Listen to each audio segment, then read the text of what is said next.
별이 빛나는 밤에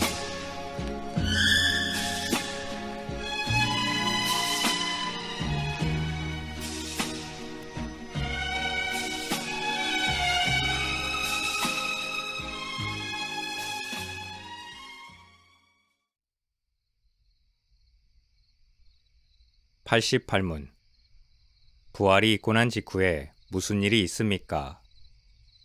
부활이 있고 난 직후에 천사들과 사람들에 대한 최후의 심판이 있을 것입니다. 그날과 그 시간은 아무도 알지 못합니다. 그러므로 모두가 깨어 기도하며 주님의 오심을 항상 준비해야 합니다. 해설입니다. 이렇게 말씀을 통해서 최후의 심판의 확실성을 제시하셨을 뿐만 아니라 인간의 양심은 또 다른 수단의 율법으로 작동하도록 하셨습니다. 자기 행실에 대한 선악간의 판단은 신자와 불신자를 막론하고 이미 자기 양심의 고소고발을 통해서 판단을 받습니다. 그러나 양심의 작동 방식은 인간의 의지에 맡겨진 것이 아닙니다. 하나님께서 사람에 대해서 감독하고 사용하시는 수단입니다. 인간에게 도덕성이라는 것은 일부 선천적인 면이 있다고 하더라도 대부분은 관계성을 통해서 배운 결과라 할 수 있습니다. 그래서 죄를 짓거나 잘못했을 때 두려움과 공포, 불안감을 느끼게 됩니다.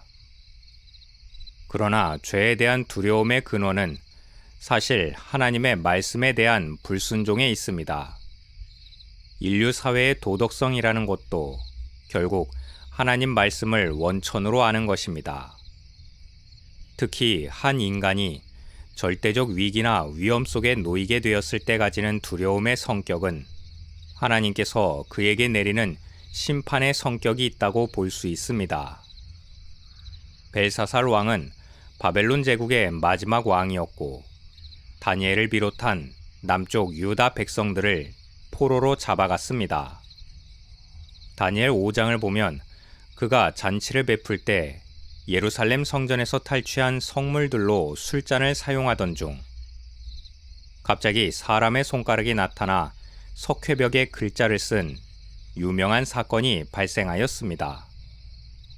두려움과 공포에 사로잡힌 왕이 술사들과 점쟁이들을 불러 글자를 해석하도록 명했으나 아무도 해석하지 못하자 마침내 다니엘을 불러 해석해 하였고 다니엘은 메네 데겔 우바르신이라고 쓴 글자를 읽은 후 해석하기를 왕의 시대가 끝났다는 종말의 심판이라고 하였습니다.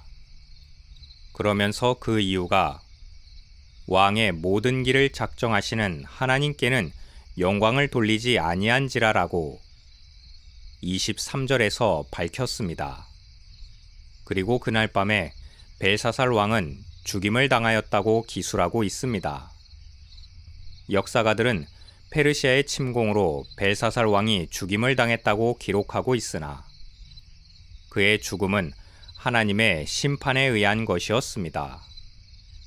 신약에서 사도 바울은 부활의 복음을 전하던 중 유대의 대제사장과 장로들에 의해 당시 유대의 총독이었던 벨릭스 앞으로 소환을 당합니다. 그가 비록 이교도였지만 바울이 그 앞에서 의와 절제와 장차오는 심판을 강론하였을 때 두려워하였습니다. 이렇듯 사람들이 절체절명의 순간에 느끼는 두려움과 공포는 도덕적 감수성에서 비롯된 것이 아닙니다. 그렇지 않다면 어째서 많은 이교도 저자들이나 철학가들도 죽음에 대해서 그토록 두려움에 가득 찬 심판의 성격을 말하려 할까요? 이러한 진술들은 인간의 보편적 양심 속에서도 죽음과 심판에 대한 두려움이 그대로 나타나는 증거들이라고 말할 수 있습니다.